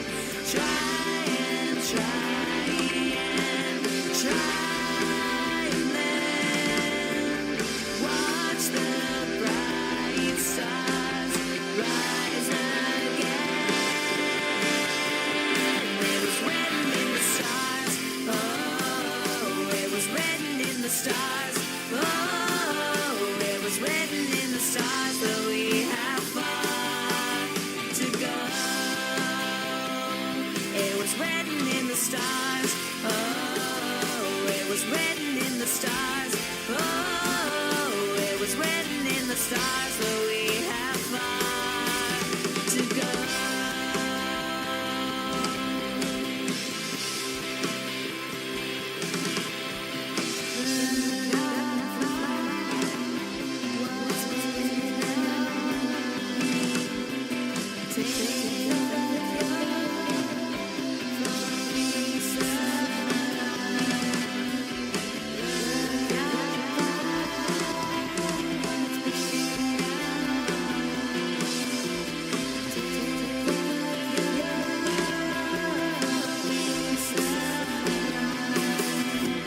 Look up and find what's been outlined.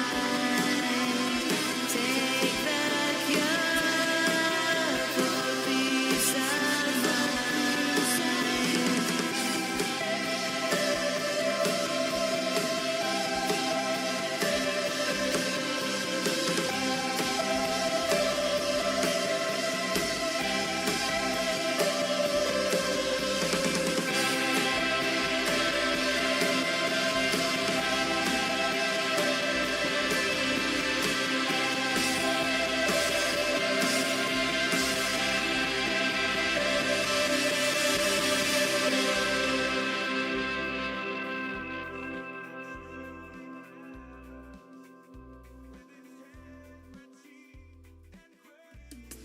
Hello, this is Jenny from Coffee with Jenny B. Tune in to U Radio 88.7 FM, the voice of Canada's diverse communities.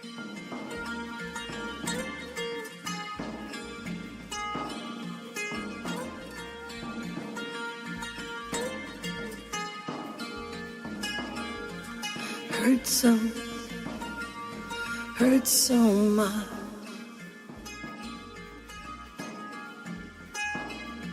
Silent, fleeing touch.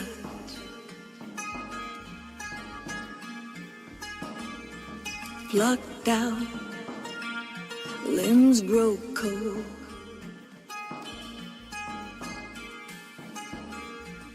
Ultra sounds unfold.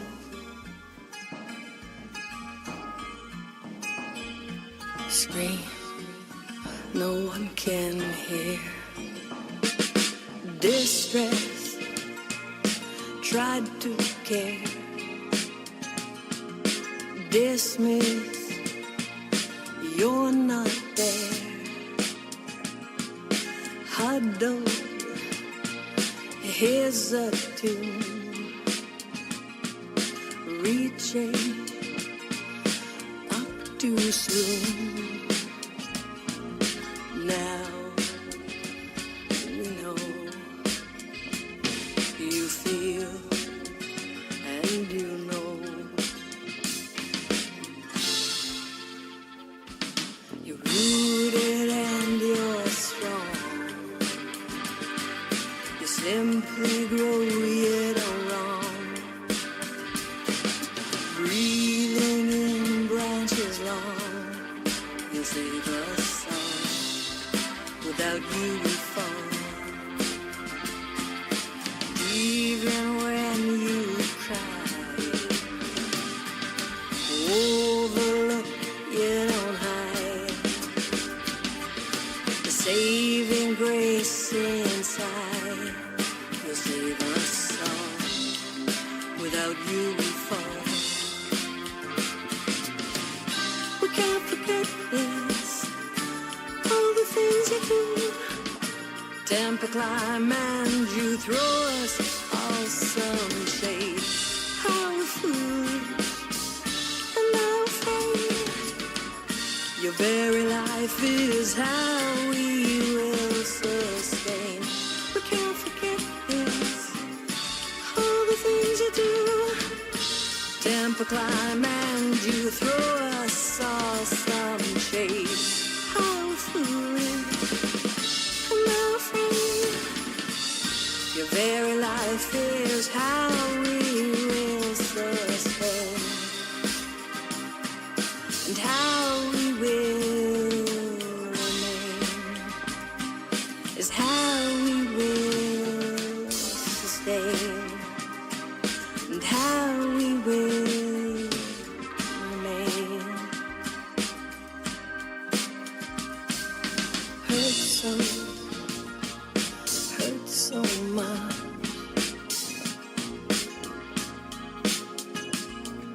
Silent, fleeing touch.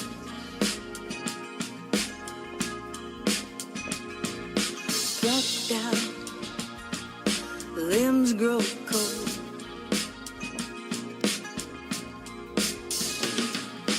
Ultra sounds unfold.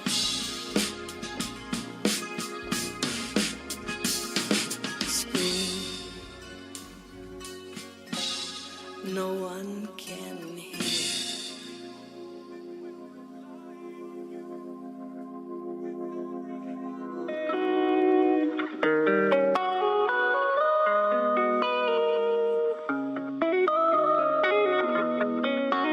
You've been away so long. Why does it feel so wrong? I hate being alone. I hate being alone. You say you need me, but I'm always losing. You defeat me. Why did I think this was gonna be easy? One of these days you're gonna leave me. U Radio, powered by community, inspired by you.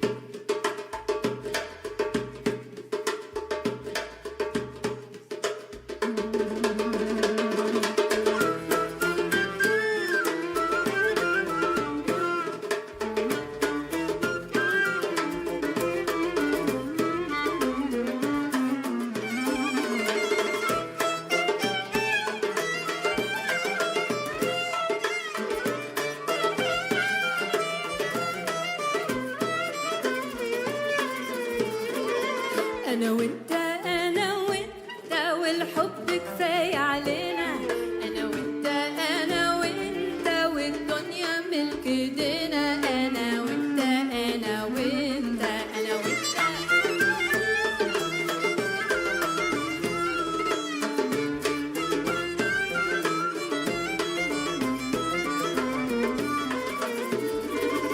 أنا وأنت أنا وأنت أنا وأنت العين والنني. أنا وأنت أنا وأنت أنا منك وأنت مني.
دنيا انت بهجتها انا غنوة انت غنتها انا دنيا انت بهجتها انا غنوة انت غنتها انا فرح انت ابتسامتها انا روحي موهدتها انا دنيا انت بهجتها انا غنوة انت غنتها انا دنيا انت بهجتها انا غنوة انت غنتها انا فرح انت ابتسامتها انا روحي موهدتها الكاس والنشوة انا وانت والدنيا الحلوة انا وانت الكاس والنشوة انا وانت والدنيا الحلوة انا وانت الكاس والنشوة والدنيا الحلوة انا وانت انا وانت انا وانت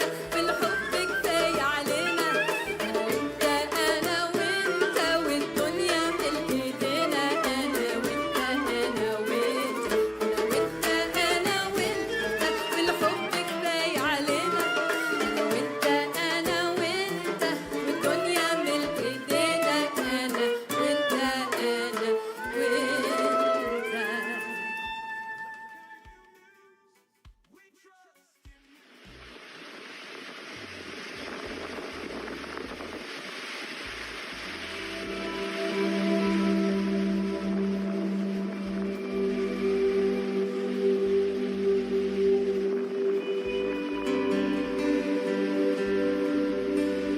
I waited for my enemy.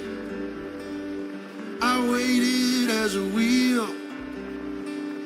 I waited there in fear. Waited for 3 years. That's when you appeared to me. You gave me what I need. Search with all your heart. You will find me. You will find me. Search with all your heart. You will find me. You will find me. Wind was blowing all around. The roots had been pulled up from the ground. The ceiling of the house was gone. I went somewhere that I could not be found. Further up from the place where the river goes different ways. Search with all your heart. You will find me. You will find me. Search with all your heart. You will find me. You will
wavy wet. When we're wavy better than the same bed. When the wavy Mary Molly, when we're wavy wet. When we're wavy better than the same bed. Yap your eye on Jimmy, he's long Jimmy Lee. Yap your eye on Jimmy, the fine man to see. Yap your eye on Jimmy, well you better let him be. When you go the money girl, you'll be going with me. When the wavy Mary Molly, when we're wavy wet. When the wavy better than the same bed. When the wavy Mary Molly, when we're wavy wet. When the wavy better than the same bed.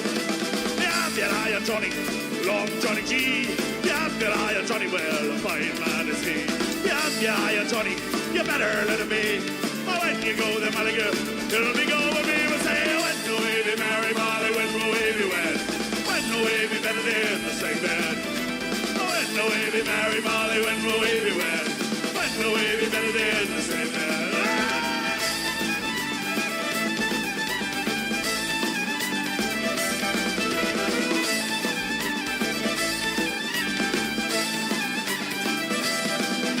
I made a black bow for your bonny head.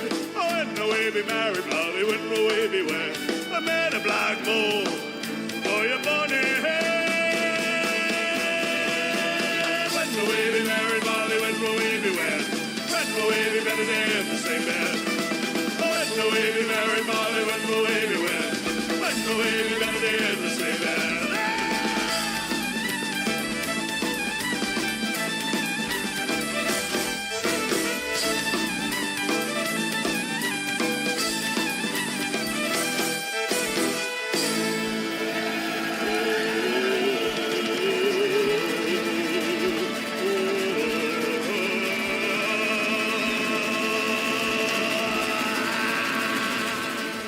88.7 FM, the voice of Canada's diverse communities.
I'm taking off my shoes at the entrance of the shrine of Shah Abdul Latif Bhittai in the province of Sindh in Pakistan. I hear the sound of the drums. People are dancing dhamal to induce a spiritual state. They're calling out the name of Imam Ali, the fourth caliph of the Muslims and the first spiritual leader of the Shia community. Ali was known for his courage.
Dhamal has ended. I'm being taken to the inner courtyard where Shajurag, the poetry and music of the saint, is being sung.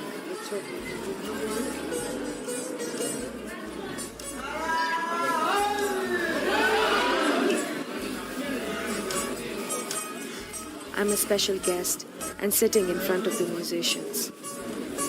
Next to me there are a few girls in the late 20s maybe, head uncovered, hair completely open, head bowed down, banging their fists on the ground, moving their head sideways in a sitting dhamal or dance.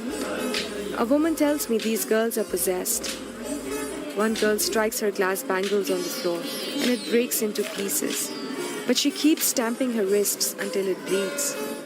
Another girl is making strange sounds, as if talking from another world, and yet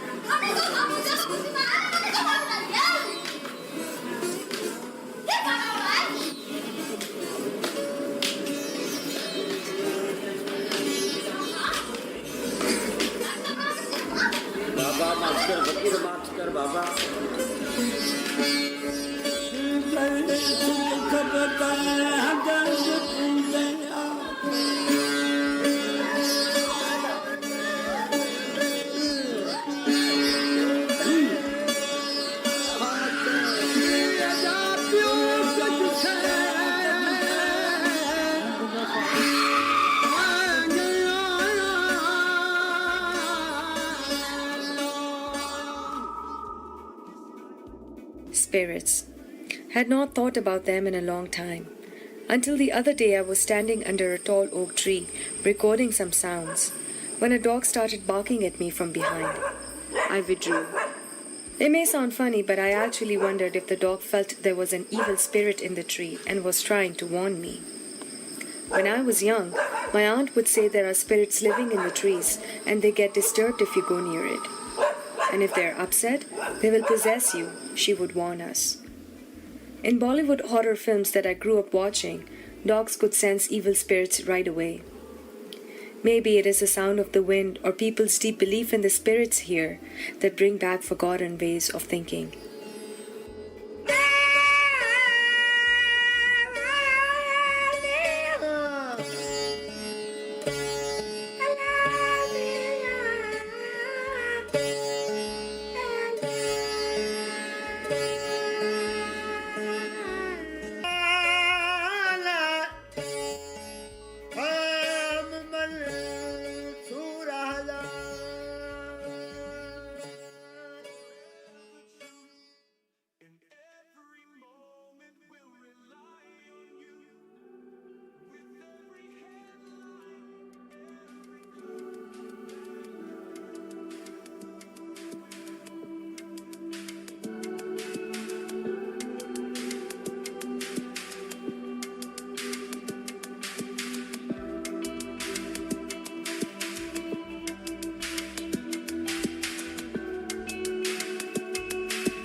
You are listening to 88.7 FM U Radio.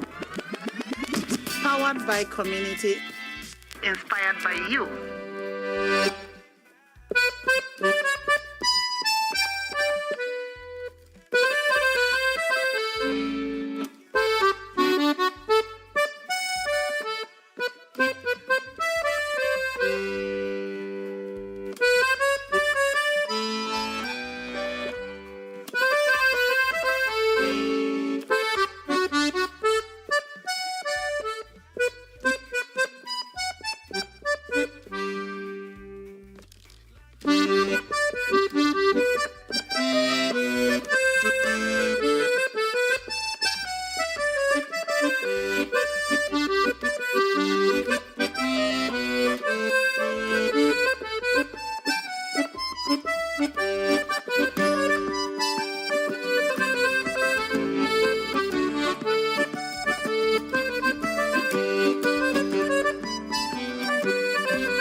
children, I'm dying. Children, come home soon. Get on your airplane flying. Children, come home soon. Well, you know that I got some bad news, and I really hate to share it with you.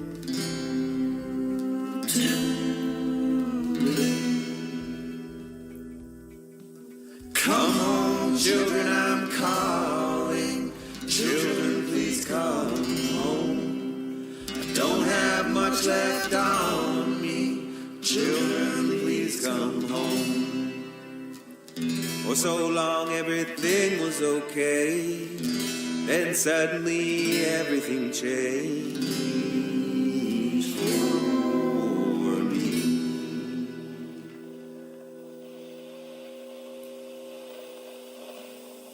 Come home, children, I'm dying. Children, get on your way. There's nothing left for trying. Children, please make your way. The doctors say my time is flying. Children, you'd better come. Don't waste your time on crying. Children, you just better run.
my name is Florence, and you are listening to U Radio, connecting cultures, sharing stories.